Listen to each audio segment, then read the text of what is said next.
আসসালামু আলাইকুম রহমতুল্লাহ। আমরা আজকে প্রথম অধ্যায়ের দ্বিতীয় ক্লাসটি করব। দ্বিতীয় ক্লাসটি হচ্ছে ম্যাজিক বর্গ। এটি very very important for that class.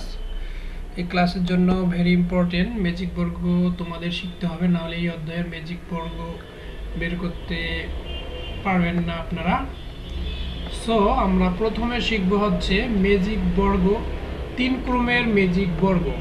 So 3 ক্রমের যদি আমরা ম্যাজিক বর্গ বের করতে চাই, তাহলে আমাদের আগে ম্যাজিক বর্গের সূত্রটি শিখতে হবে। সূত্র হচ্ছে ক ইন্টু ক স্কোয়ার প্লাস 1 ডিভাইডেড 2, অথবা N into N square plus 1 divided 2। এখানে এন অথবা ক একই জিনিস। এখানে পাটিগণিতে আমরা যেহেতু ব্যবহার করি, পাটিগণিতে আমরা অঙ্ক করবো, এই জন্য পাটিগণিতের ক্ষেত্রে আমরা ক ব্যবহার করি। এই ককে আমরা এখানে এন হিসেবে ব্যবহার করছি। অর্থাৎ আমরা যত ক্রমের ম্যাজিক বর্গ বের করব, এই ক এর মান তত হবে। যদি আমরা 3 ক্রমের বের করি, তাহলে ক এর মান হবে 3 অথবা এন এর মান হবে 3। তাহলে আমরা ম্যাজিক বর্গের সংখ্যা আমরা পাবো। তাহলে ম্যাজিক ক্রমের কি পাবো? সংখ্যা পাবো। তাহলে আমরা যদি 3 ক্রমের ম্যাজিক সংখ্যা বের করতে চাই, তাহলে আমরা এই সূত্রে আমরা অ্যাপ্লাই করব। তাহলে আমরা ক এর মান 3 বসিয়ে দিই। তাহলে 3 ইন্টু 3 স্কোয়ার প্লাস 1/2। তাহলে আমরা এটা ইন্টু অবস্থায় লাগলাম, আমাদের 9 প্লাস 1, 3 আর 3 করে হচ্ছে 9 প্লাস 1 ডিভাইডেড 2। তাহলে 3 গুণ 9 আর হচ্ছে 10/2। তাহলে আমরা যদি কেটে দিই, তাহলে 5, 3 5 15। তাহলে আমাদের এই অঙ্কে ম্যাজিক সংখ্যা হবে পূর্ণ। ম্যাজিক সংখ্যাটি কত? 15। ম্যাজিক সংখ্যা আমরা পেলাম 15। ম্যাজিক সংখ্যা 15। মানে 3 ক্রমের যদি আমরা ম্যাজিক বর্গ নির্ণয় করতে চাই, তাহলে আমাদের ম্যাজিক সংখ্যাটি হবে 15। অর্থাৎ আমাদের এই আমরা যে আয়তটি নিব, সেটির অর্থাৎ ম্যাজিক সংখ্যাটি আমাদের 15 আমাদের মিল করতে হবে। তো আমরা দেখি আসলে কিভাবে আমরা সংখ্যাটি নির্ণয় করব। আচ্ছা, যেহেতু আমরা 3 ক্রমের ম্যাজিক বর্গ নির্ণয় করব এবং আমাদের ম্যাজিক সংখ্যাটি হচ্ছে কি 15, তাহলে আমরা 3 ক্রমের ম্যাজিক বর্গ যদি আমরা নির্ণয় করতে চাই, তাহলে আমাদের আয়তটির হচ্ছে সারি এবং কলাম 3টি করে নিতে হবে। তাহলে আমরা একদিকে নেব সারি 1 1 2 3টি আমাদের হয়ে গেছে, এবং কলাম আমরা নেব হচ্ছে 1 2 3টি। অর্থাৎ 1 2 3 4 5 6 7 8 9। যেহেতু 3 ক্রমের ম্যাজিক বর্গ আমরা নির্ণয় করব, 3 ক্রমের ম্যাজিক বর্গ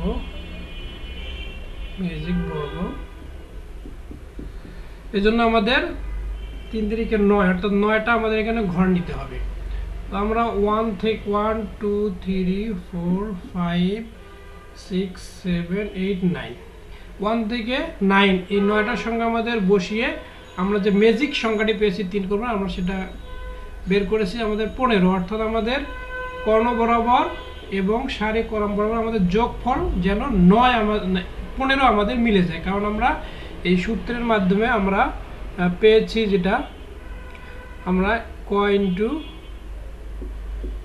ক স্কোয়ার প্লাস 1/2। এখানে আমরা কি সংখ্যা ম্যাজিক বর্ণ পেয়েছিলাম 15। তাহলে আমাদের যোগফল যেন আমাদের 15 আমাদের বের হয়, না হলে কিন্তু আমাদের হবে না। এই 1 থেকে 9 এই 9টি সংখ্যা বসিয়ে আমাদের যোগফল 15 আমাদের মিল করতে হবে। তাহলে সেক্ষেত্রে আমরা কি করব? একটি কৌশল হচ্ছে, সুন্দর একটি কৌশল, অনেক কৌশল আছে, কয়েকটি কৌশল আছে। তার মধ্যে যেটি বেস্ট কৌশল সেটি আমি তোমাদের দেখাচ্ছি। সেটা হচ্ছে আমরা এখানে প্রথমে দেবো, এখানে কয়টি সংখ্যা আছে আমাদের? 9টি। 1 2 3 4 5, এই সংখ্যাটি মাঝামাঝি 1 2 3 4 5। তাহলে এই সংখ্যাটি আমাদের মাঝামাঝি 5। তাহলে আমরা এই মাঝামাঝি ঘরে 5 লিখব। তারপর আমরা কি করব? এই কর্ণ বরাবর আমরা জোড় সংখ্যাগুলো লিখব। তাহলে এখানে লিখব 2 4, এখানে 6 8। তাহলে ফার্স্ট কাজ, আমরা মাঝামাঝি যেহেতু 5 আছে, মাঝামাঝি সংখ্যাটি 5 নিব। তারপর কর্ণ বরাবর 2 4 6 8 আমরা নিয়ে নেব। এখন আমাদের একটা করে ঘর কি ফাঁকা আছে, তাহলে আমাদের যোগফল কত মেলাতে হবে? যোগফল আমাদের 15 মেলাতে হবে।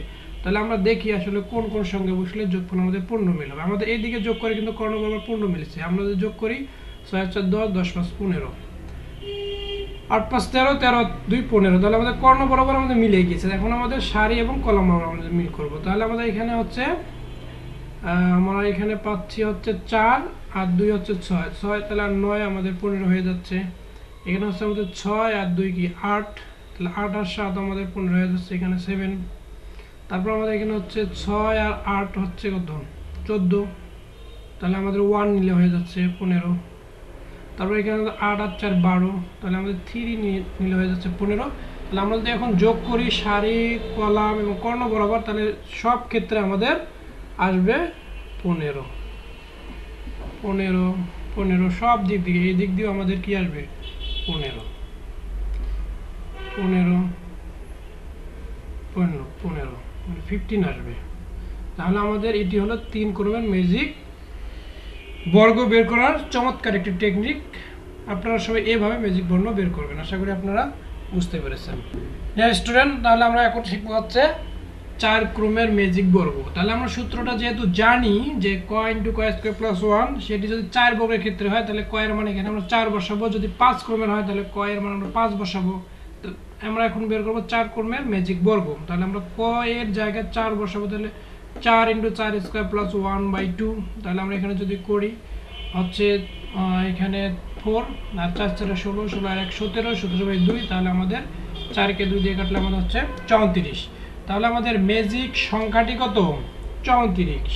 তাহলে আমাদের এই ম্যাজিক সংখ্যাটি আমাদের 34, অর্থাৎ আমাদের কর্ণ বরাবর সারি এবং কলা বরাবর আমরা যোগ করে আমাদের 34 আমাদের মিল করতে হবে। তাহলে আমাদের 4 বর্গের, তাহলে আমরা এখানে 4 বর্গে তাহলে 4 4 16, আমাদের 16টি ঘর নিতে হবে। তাহলে আমরা সারি কলা বরাবর 4টি করে আমরা কি সারি নিব, 1 2 3 4 এবং 1 2 3 4 কলাম নেব। তাহলে আমাদের 16টি ঘর নিতে হবে এবং আমাদের যোগফল মিল করতে হবে 34 34। তাহলে প্রথমে আমরা এখানে নেই হচ্ছে যে 1 2 3 4 5 6 7 8 9 10 11 12 13 14 15 16। তো এই 4 বর্গের ম্যাজিক সংখ্যা ম্যাজিক বর্গ মিলানোর চমৎকার একটি নিয়ম রয়েছে। তো এই চমৎকার নিয়মটি এখন আমি তোমাদের দেখাচ্ছি।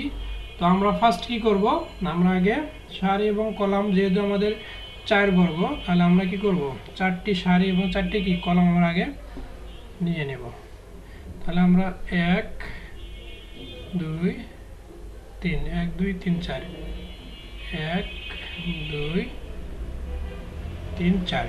আমরা ফার্স্ট যে কাজটি করব, আমাদের এই যে কর্ণ বরাবর 1 আছে, এই 1 এর জায়গায় আমরা এই লাস্ট কর্ণের মানটি নিয়ে যাব, অর্থাৎ এখানে আমরা 16 আর এখানে 1 নিয়ে আসবো। তো এখানে 4 আছে, এখানে আমরা এই কর্ণের মানটি এখানে বসাবো, অর্থাৎ এখানে 13 বসাবো আর এখানে 4 বসাবো। তাহলে আমরা বসাই, তাহলে প্রথম ঘরটাতে আমরা কি বসাবো 66, 16 বসাবো। তাহলে 16 ঘরে কি বসাবো 1 বসাবো, 1 বসাবো। এখানে কি 13 ছিল, 13 ঘরে আমরা কত বসাবো 4, আর 4 এর ঘরে কত বসাবো 13। তারপর ফার্স্ট আমরা এই কাজটি করব। তারপর আমরা যেটি করব সেটি হচ্ছে আমাদের এই যে মাঝ বরাবর যে 4টি মান রয়েছে এখানে, সেই ঘরগুলো আমরা চেঞ্জ করব। 7 এর ঘরে 10, অর্থাৎ এই জায়গায় আমরা 10 এবং এই জায়গায় 7। আবার 6 এর ঘরে আমরা 11 এবং 11 ঘরে আমরা 6 বসাবো। তাহলে আমাদের এটা কিসের ঘর ছিল 7, তাহলে আমরা এখানে কত বসাবো 10। আর এখানে কত ছিল 10 এর ঘর, এখানে আমরা বসাবো 7। এটা এই ঘরটি ছিল 6 এর ঘর, এখানে আমরা বসাবো 11। আর এই ঘরটি ছিল 11, আমরা এখানে বসাবো 6। দ্যাটস এতটুকু করার পর আর বাকি যে সংখ্যাগুলো রয়েছে সবগুলো সংখ্যা কি সেম থাকবে তাদের ঘরের, অর্থাৎ তারা যে জায়গায় ছিল তারা সেই জায়গায় থাকবে, তাদের জায়গা কোনো পরিবর্তন হবে না। তাহলে আমরা এখন ঘরগুলো বসিয়ে দেই। তাহলে এখানে 2 এর, এখানে 3, এটি 5, এটি হচ্ছে 8, এটি হচ্ছে 9, এটি হচ্ছে 12, আর এটি হচ্ছে 14, এটি হচ্ছে 15। শেষ, আমাদের কাজ শেষ। এখন যদি আমরা এই কর্ণ বরাবর যোগ করি, আমরা যদি সারি কলাম বরাবর যোগ করি, তাহলে প্রত্যেক ক্ষেত্রে আমরা পাবো 34 34 পাবো। তাহলে আমাদের 4 ক্রমের ম্যাজিক বর্গ আমাদের নির্ণয় করা হয়ে গেল। তাহলে আমরা কি করবো সব দিকে 34 যোগ করে দেখি আমরা। 16 14 আর 4 যোগ করলে আমাদের হচ্ছে 34, এবং এই দিকেও আমাদের 34 হচ্ছে, তো সব দিকে আমাদের 34 মিলে যাচ্ছে। আশা করি তোমরা বুঝতে পেরেছো। নেক্সট ক্লাসে আমরা আরও সুন্দর সুন্দর ম্যাজিক বর্গ শিখবো এবং হচ্ছে আর বিভিন্ন সংখ্যা শিখবো। সেই পর্যন্ত সবাই ভালো থাকো। আল্লাহ হাফেজ।